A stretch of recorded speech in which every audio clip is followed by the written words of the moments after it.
دیکھو ہمیں اللہ نے پیدا کیا اپنی عبادت کے لیے، اپنی غلامی کے لیے، مجھے راضی کرنا ہے، تو اللہ کو راضی کرنے کے جتنے کام ہیں نا سارے کرنے پڑیں گے۔ ان کاموں میں دنیا کمانا بھی ہے، دل لگانے پر پابندی ہے، کمانے پر پابندی نہیں ہے۔ نہیں آئی بات سمجھ میں؟ دل لگانے میں اور کام کرنے میں فرق کیا ہے؟ اب سوال پیدا ہوتا ہے جب دل ہی لگے گا تو کمائیں گے کیسے؟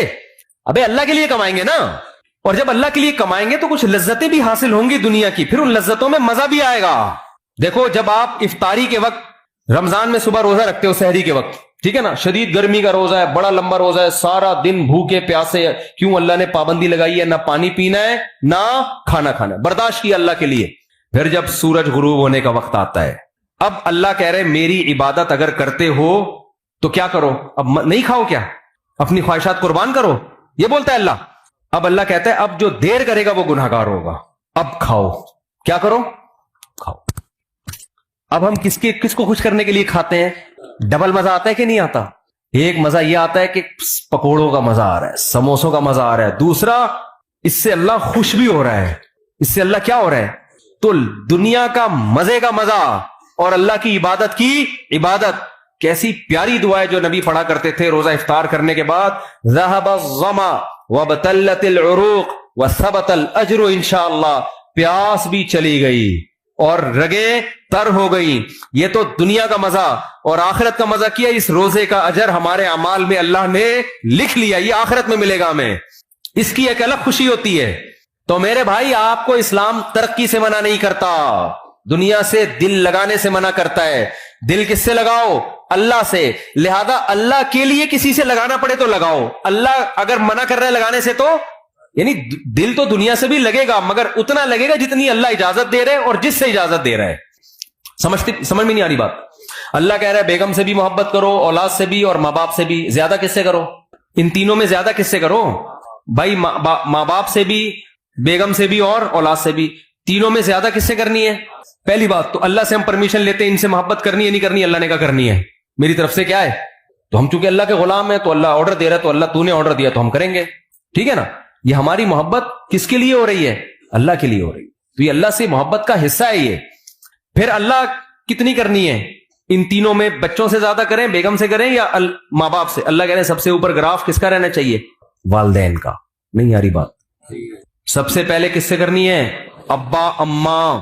نہیں آ رہی بات؟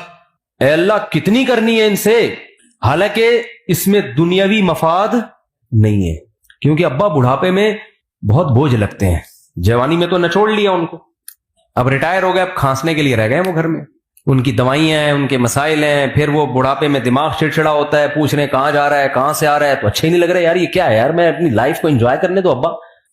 تو ابا پھر اپنے ابا کے واقعات سنا رہے ہوتے ہیں، بیٹا ہم تو اپنے ابا کے پاؤں بھی دباتے تھے، ابا وہ پرانا زمانہ تھا، ونس اپون اے ٹائم، ابا کو سمجھا رہے ہوتے ہیں۔ تو اللہ میاں نے کہا کہ جیسے افطاری میں تمہیں سموسے سے دل بہلانے کی اجازت ہے، سموسا اچھا لگ رہا ہے، میری طرف سے کوئی پابندی نہیں ہے، لگے کھاؤ بھی۔ تو اللہ میاں نے کہا کہ کچھ چیزیں ایسی ہیں جو تمہیں اچھی لگیں تو میں نے کوئی پابندی نہیں لگائی، جتنی لگ رہی ہیں اور زیادہ اچھی لگنا شروع ہو جائیں، بشرطے کہ اللہ سے آگے نہ نکالو ان کو۔ لیکن جب ان کا آپس میں کمپیئر ہوگا، تقابل ہوگا، تو سب سے زیادہ محبت ابا اور اماں، ان کی ناراض نہیں کرنا، ان کے پاؤں میں جنت تلاش کرنی ہے۔ ایک موٹیویشن اسپیکرز ہیں، وہ بیان میں شارٹ کلپ میں کہہ رہے تھے کہ جو ماں کے قدموں تلے جنت ہے تو یہ ہر ماں کے قدموں میں نہیں ہے۔ بعض لوگ بات ایسی کرتے ہیں کہ وہ علم صحیح نہیں ہوتا، جس کی وجہ سے معاشرہ غلط سمت میں جانا شروع کر دیتا ہے۔ میرا مقصد ان کا مذاق اڑانا نہیں ہے، لیکن یہ بات چونکہ اس سے نوجوان غلط گائیڈ ہو رہے ہیں، اس لیے میں نے کہا اس کی وضاحت کروں گا، موقع آ گیا تو وضاحت کرنے کا موقع مل رہا ہے۔ پھر انہوں نے محترم نے مثال دی کہ جو ابو لہب کی بیوی تھی، جس کے بارے میں قرآن میں آتا ہے اس کے گلے میں رسی تھی اور پھندا لگا اور مر گئی، بڑی کافر عورت تھی نا، تو وہ کافر عورت تھی تو وہ بھی تو کسی بچے کی ماں ہوگی، تو کیا اس کے بھی قدموں میں جنت ہے؟ تو یعنی وہ بتا رہے تھے کہ ہر ماں کے قدموں میں جنت نہیں ہوتی بھائی، ماؤں کی بھی دو قسمیں ہوتی ہیں، کچھ اچھی ہوتی ہیں کچھ بری ہوتی ہیں۔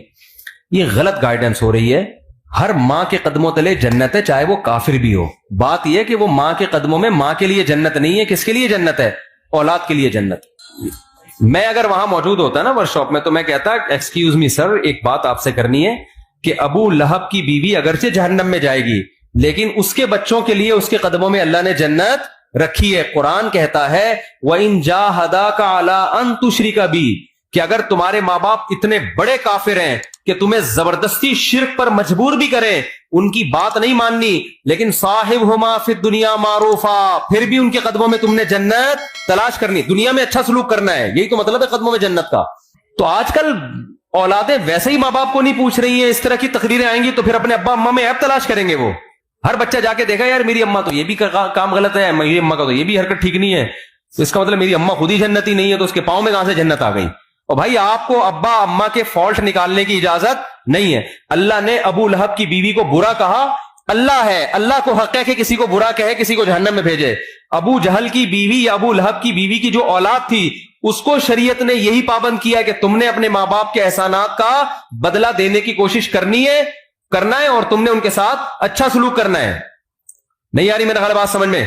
تو آپ کو تو حکم ہے کہ آپ کے ابا اچھے ہیں برے ہیں, بھائی آپ کو اچھا سلوک کرنا ہے. تو اللہ میاں, میں یہ کہہ رہا تھا کہ بس بات ختم کر رہا ہوں, ترقی میں پیچھے جب رہیں گے جب یہ اللہ کے لیے نہ ہو یا آپ کوشش ہی نہ کرو.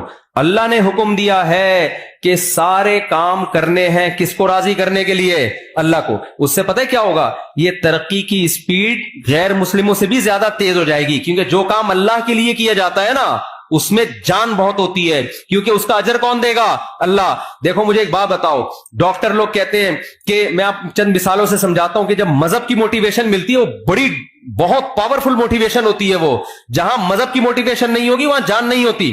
شوگر کے مریض کو ڈاکٹر کہتا ہے اتنے گھنٹے فاسٹنگ کرنی ہے, 100 میں 1 مریض کرتا ہوگا فاسٹنگ, لیکن رمضان آتا ہے, اللہ کا حکم ہے پورا مہینہ فاسٹنگ کرنی ہے. 90% مسلمان کیا کر رہے ہوتے ہیں؟ روزے رکھ رہے ہوتے ہیں, گرمیوں میں بھی سردیوں میں بھی. نہیں یاری میرا خیال ہے بات سمجھ. کیوں بھائی؟ اللہ کس کا آرڈر ہے؟ تو یار جو قوم صبح سے کہ رات تک اللہ کے لیے بھوکی پیاسی رہ سکتی ہے وہ پڑھ نہیں سکتی اللہ کے لیے؟ نہیں یاری بات. وہ پڑھے گی کیوں نہیں پڑھے گی؟ اس کو بتانے والے لوگ شارٹ ہے مارکیٹ میں. وہ مذہب کا صرف ایک پہلو سامنے رکھا ہوا ہے اس نے. اور سب سے بڑی بات یہ کہ یہ کام تھا ہماری حکومتوں کا, حکومتیں ذمہ داری پوری نہیں کر رہی ہیں. پڑھائی کا نظام تو دیکھو نا. کوئی بھی مجھے آ کے کہتا ہے نا اسکول میں پڑھتا ہوں, میں کہتا ہوں پڑھتا نہیں ہے, یہ بولو کہ میں اسکول میں نہیں پڑھتا ہوں, جھوٹ نہیں بولا کرو. تو یہ تو سسٹم مذہب کا نہیں ہے. یہ خرابی جو ہم ترقی میں پیچھے, ہمارے حکمرانوں کی پالیسیاں ہیں. ورنہ میں کے پی کے گیا ہوں نا, وہاں دین اور مذہب زیادہ ہے, وہاں ایجوکیشن کے ریشو پورے پاکستان میں سب سے زیادہ ہے. پورے پاکستان میں کے پی کے کی جتنی آبادی ہے نا اس کے لحاظ سے لٹریسی ریشو کے پی کے میں پنجاب اور کراچی کی نسبت زیادہ. کیوں؟ وہاں دین اور مذہب کیا ہے؟ زیادہ ہے. دین اور مذہب زیادہ ہونے کی وجہ سے جو اخلاقی برائیاں ان کا ریشو کیا ہے؟ کم ہے. جب اخلاقی برائیاں کم ہوتی ہیں تو آپ اپنے ہدف کو فوکس کرتے ہو.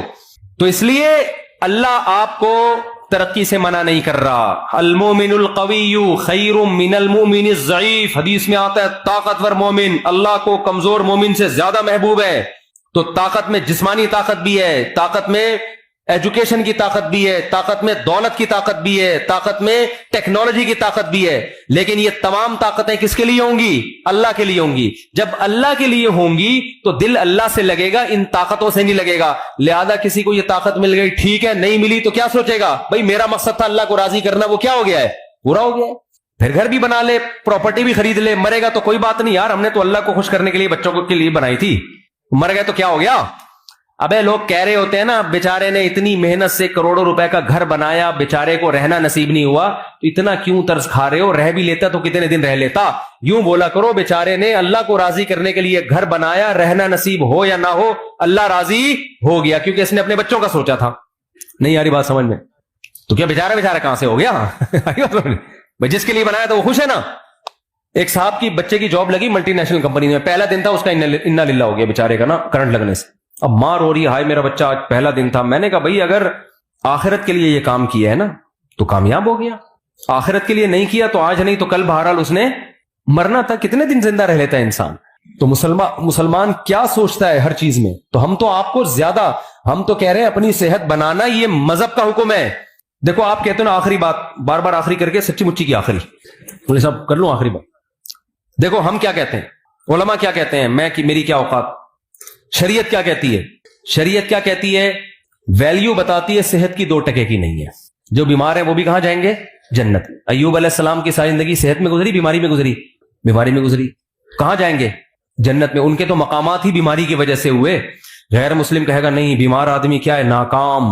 ہم کہتے ہیں ناکام ہے، تو ایوب علیہ السلام تو کامیاب ہی بیماری کی وجہ سے ہوئے ہیں۔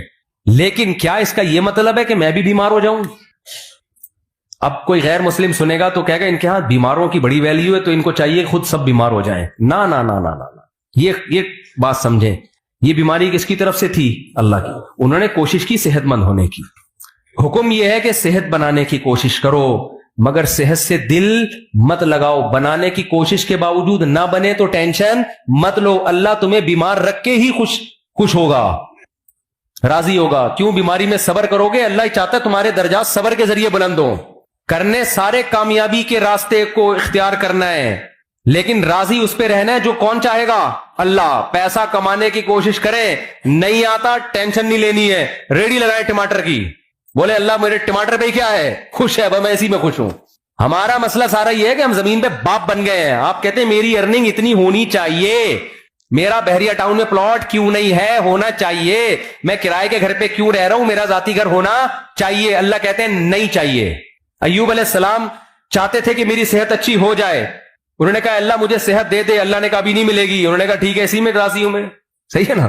جب اللہ اسی میں خوش ہے تو ٹھیک ہے، میں کیا کروں، اسی میں راضی ہوں میں۔ اللہ نے آپ کا سارا اہل و عیال آپ سے چھین لیا، موت دے دی سب کو، ان کو چاہیے تھے اہل و عیال بچے، اللہ نے کہا نہیں دوں گا، انہوں نے کہا ٹھیک ہے میں اسی پہ خوش ہوں۔ پھر جب دیکھا اللہ نے ہر طرح سے ایوب علیہ السلام کو آزمایا، آخر میں دیکھا کہ ان کی زبان سے ساری زندگی ناشکری کا ایک جملہ نہیں نکلا، تو بعضوں کو اللہ دنیا میں نعمتیں لوٹا دیتا ہے، بعضوں کو آخرت میں۔ ایوب علیہ السلام کو چونکہ واقعہ قرآن میں بیان کرنا تھا، اللہ نے دنیا میں اللہ نے ان کو صحت بھی دی، انہوں نے کہا اللہ تو نے مجھے صحت دی ہے، مجھے میری آل اولاد بھی واپس چاہیے۔ اللہ نے سب کو زندگی دی، آپ کا پورا خاندان آباد کر دیا۔ اور اس بیماری کی حالت میں ٹڈیاں گری سونے کی ایوب علیہ السلام کے اوپر، بخاری کی حدیث ہے۔ جب ایوب علیہ السلام کو صحت ملی نا تو ٹڈیاں سونے کی، حالانکہ دولت ویسے ہی مل چکی تھی ایوب علیہ السلام کو، تو وہ ٹڈیاں جمع کر رہے ہیں سونے کی۔ تو اللہ نے کہا کہ اے ایوب کیا میں نے تجھے مستغنی نہیں، اتنا پیسہ دے دیا تجھے، اب تو یہ سونے کی کیوں جمع کر رہا ہے؟ تو ایوب علیہ السلام نے کیا کہا؟ اے اللہ میں تیری رحمت سے مستغنی نہیں ہوں۔ بات آ رہی ہے سمجھ میں؟ کہ جب تو دے رہا ہے تو پھر میں لوں گا، پھر میں نہیں کہوں گا کہ مجھے نہیں چاہیے۔ جب تو نہیں دے رہا تھا تو میں اسی میں انجوائے کر رہا تھا، خوش تھا میں اس میں، صبر کر رہا تھا۔ انجوائے کا مطلب صبر کر رہا تھا، میں راضی تھا۔ جب تو دے رہا ہے تو پھر تو لیں گے نا۔ لوگ پتہ ہے مولویوں سے یہ تصور رکھتے ہیں کہ غریب بھی یہ رہے، پیسہ آئے تو بھی ٹکرے ماریں گے، نہیں چاہیے، وہ سارے پکوڑے سموسے ہم ہی کھائیں ہیں۔ یہ مولوی لوگ رکشے میں ہی جائیں، W11 میں ہی لٹک لٹک کے جائیں۔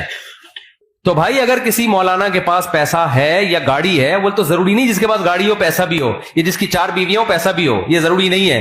ہمارے نبی کی 9 بیویاں تھیں، پیسہ نہیں تھا۔ علماء کو تو ویسے ہی لوگ گاڑی میں بٹھا کے لے جا رہے ہوتے ہیں، اور اگر آ بھی گیا ہے پیسہ تو بھائی جب آ رہا ہے تو پھر تھوڑی ہے کہ لات مارو اس کو، پھر تو آنے دو، اللہ کی نعمت ہے۔ اگر آپ افطاری کے لیے بیٹھے ہو اور سموسے پکوڑے آ جائیں، آپ کہیں نہیں میں نہیں کھاؤں گا، تو اللہ خوش ہوگا؟ اللہ کہے گا جب تک میں نہیں کھانے سے خوش تھا تو اس وقت تو نہیں کھانا تھا، اب میں نہیں کھانے سے کوئی خوش نہیں ہوں، غروب آفتاب ہو گیا، اب تم یہ ٹینشن لے کے تمہیں کوئی ثواب نہیں ملے گا۔ تبھی تو ہمارے نبی جلدی کھایا کرتے تھے، اور عید الفطر والے دن ہمارے نبی عید الفطر کی نماز سے پہلے کھایا کرتے تھے، یہ بتانے کے لیے کہ آج ہمارا روزہ نہیں ہے، آج ہم کھائیں گے صبح، کیونکہ اللہ نے پابندی ہٹا لی ہے تو ہم کھائیں گے اب۔ تو اس لیے میرے بھائی جب آ رہا ہے تو پھر آنے دو، دل پھر بھی نہ لگاؤ، نہ اس وقت لگاؤ نہ اس وقت، جب آ رہا ہے تو پھر اللہ کی نعمت سمجھ کے۔ تو ایوب علیہ السلام کو اللہ نے ان کا اہل و عیال بھی دے دیا، اللہ نے ان کو دولت بھی دے دی، اور یہی ان کی آزمائش تھی جس پر اللہ نے ان کا ذکر قرآن میں، نعم العبد، کیا خوب بندہ تھا ہمارا۔ تو اس لیے میرے بھائی صحت کی بھی کوشش کرو۔ ایک بیماری اللہ کی طرف سے ہوتی ہے، ایک کس کی طرف سے ہوتی ہے؟ آپ کی حرکتوں کی طرف وجہ سے۔ جو حرکتوں کی وجہ سے آپ کو ترقی نہیں مل رہی نا، اس پہ اللہ راضی نہیں۔ نہ ہمارے یہاں سائنٹسٹ پیدا ہو رہے ہیں، نہ ہمارے اچھے ڈاکٹر پیدا ہو رہے ہیں، نہ ہمارے اچھے انجینئر پیدا ہو رہے ہیں، اور ہم کہیں مسلمان چونکہ ایکچولی آخرت سے دل لگا بیٹھا ہے نا، ایکچولی اس وجہ سے ہم ترقی نہیں۔ تو بھائی تم پوستی ہونے کی وجہ سے ترقی نہیں کر رہے ہو، کرپٹ ہونے کی وجہ سے، سست ہونے کی وجہ سے ترقی نہیں کر رہے ہو۔ اس ترقی کو یہ نہیں کہیں گے کہ دنیا سے دل نہیں لگایا ہوا، یہ دنیا سے دل لگانے کی وجہ سے نہیں ہو رہی، کیونکہ صبح اٹھتا ہے اپنی مرضی سے، دل لگایا ہوا ہے کہ سارے مزے میں ابھی اڑا لوں، گٹکے میں ٹائم گزار رہا ہے، چھٹے لگا رہا ہے، گٹروں کے ڈھکنوں پہ رات بھر بیٹھا ہوا ہے، تو صبح یونیورسٹی کہاں جائے گا؟ آئی بات سمجھ میں؟ تو اب ہم نے ترقی غیر مسلموں سے زیادہ کرنی ہے کیونکہ ہمارے پیچھے مذہب کی موٹیویشن ہے. سلمہ ابن اکوع رضی اللہ عنہ گھوڑے سے تیز دوڑتے تھے. کیوں دوڑتے تھے؟ پیغمبر کی یہ حدیث سنی ہوئی تھی کہ طاقتور مومن اللہ کو زیادہ محبوب ہے کمزور مومن سے. آج جتنا نیک ہوگا نا اسپیڈ اتنی ہی سلو ہوتی چلی جائے گی اس کی. جب حضرت جی بنے گا پھر تو اٹھائے نہیں, پولیس آئے گی اٹھانے کے لیے کیونکہ بہت نیک ہیں وہ تو چلو اللہ کی طرف سے. جوان کیونکہ نیک بہت ہے, پولیس آ رہی ہے, حضرت اٹھے یار خدا کا واسطہ, اٹھا ہی نہیں جا رہا, نیک بہت ہیں, اتنے نیک ہیں کہ چلا ہی نہیں جاتا حضرت سے. یہ نیک کو, یہ تو اللہ کی طرف سے اگر ایسی بیماری ہے پھر تو یقیناً نیک ہے. لیکن حضرت آپ اپنی خوراک پہ غور کریں, آپ کو دھماکے سے پھٹ جانا چاہیے تھا جو آپ کھا رہے ہیں. صبح اتنے پراٹھے, دوپہر پھر یہ, پھر رات کو دیر سے کھا کے حضرت سو جاتے ہیں, پھر صبح اٹھتے ہیں پھر اتفاق سے سو جاتے ہیں. پھر دوپہر اگر کوئی کام ہوا تو کر لیا, نہیں تو پھر سو گئے. اور لیبل یہ لگایا جاتا ہے حضرت کے دل میں دنیا سے بالکل بھی محبت نہیں ہے. یہ جو حضرت فلانے کو ہینڈسم ہونے کا شوق ہے, جاگنگ کرتا ہے, بھاگتا ہے, اصل میں دنیا کی لالچ. تو میرے بھائی وہ مطلب نہیں ہے. صحیح ہے نا؟ مسلمان کی صحت بھی اچھی ہوتی ہے, خوراک پہ کنٹرول کرتا ہے. کیوں؟ اس کے رب کا حکم ہے کہ یہ زندگی جو پروجیکٹ کے لیے تمہیں بھیجا ہے نا, اس پہ جب کمپنی بلائے گی تو آنا, خود سے بھاگ کے آئے نا. اگر وہ جو میں نے مثال دی تھی نا کمپنی کی, تو پھر پولیس اریسٹ کرے گی. ہمیں تو خودکشی کی اسی وجہ سے اجازت نہیں ہے کہ اللہ میاں نے جس کام کے لیے بھیجا اسی میں لگے رہو. خود سے پہلے قبر میں جانے کی کوشش مت کرو. خودکشی ایک جزوی ہوتی ہے, کلی خودکشی ہے, کھمبے سے لٹک گئے فوراً مار دیا. اس پہ کتنی شدید وعید ہے. حدیث میں آتا ہے جس نے اپنے آپ کو جس طرح سے قتل کیا, جب تک قیامت قائم نہیں ہوگی نا, برزخ میں اسی طرح مارتا رہے گا. یہ کلی طور پر. اور ایک ہے جزوی, سگریٹیں پھونک پھونک کے مار رہا ہے اپنے آپ کو, وزن بڑھتا جا رہا ہے. ڈاکٹر کہہ رہے ہیں تو لڈو کم کر دے ورنہ تو لڈو بن جائے گا تھوڑے دنوں میں. لڈو بن گیا ہے پورا, پھر بھی لڈو پھوڑے جا رہا ہے نا. اور جب اس کو سمجھایا جائے تو کہتا ہے میٹھا کھانا کیا ہے؟ سنت ہے. پھر تیجے کا کھانا, 40ویں کا کھانا, شب برات کا کھانا, 12 ربیع الاول کا کھانا, محرم کے کھانے.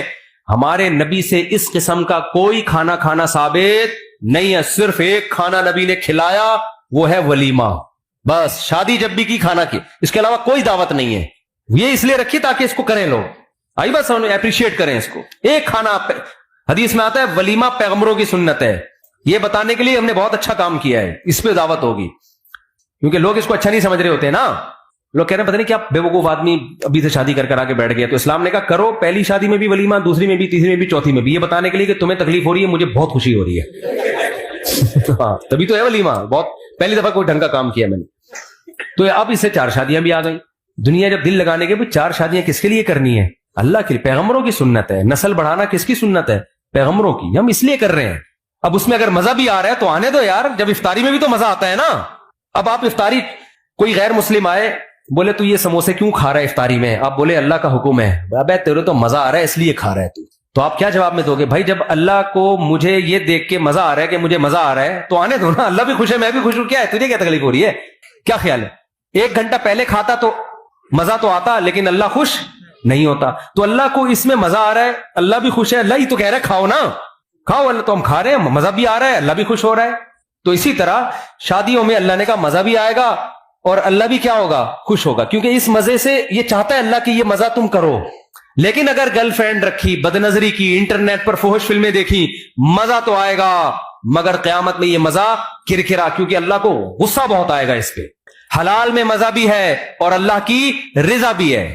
میں جب دوسری کر رہا تھا نا, لوگ کہتے ہیں ابے سنت کا لیبل لگایا ہوا ہے, اصل میں تو مزے اڑانے کا شوق ہے. تو میں نے کہا مزے اڑانے کا شوق تو تمہیں بھی ہونا چاہیے. کیا خیال ہے؟ کس کو نہیں ہے دنیا میں؟ لوگ گٹکے کھا رہے ہیں, چھٹے لگا رہے ہیں مزے کے لیے, تو تم بھی کر لو.